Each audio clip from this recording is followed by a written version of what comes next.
বিশেষ করে সম্মানিত মানুষকে অপমান করবে, আল্লাহ তাদের সম্মান এবং রাজত্ব দুটাই কেড়ে নেবে।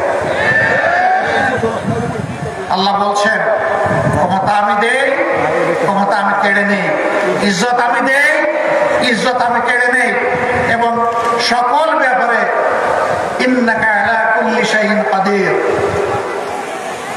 তোমাদের জন্য আল্লাহই হচ্ছেন সমস্ত ক্ষমতার। কুদরত তার হাতে, শক্তি তার হাতে।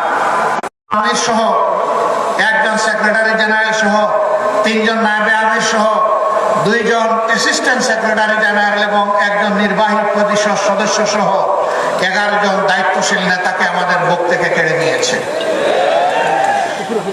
অন্যায়ের প্রতিবাদ যারা করেছে, শত শত আমাদের সহকর্মীকে তারা খুন করেছে, অসংখ্য ভাই বোনকে গুম করেছে।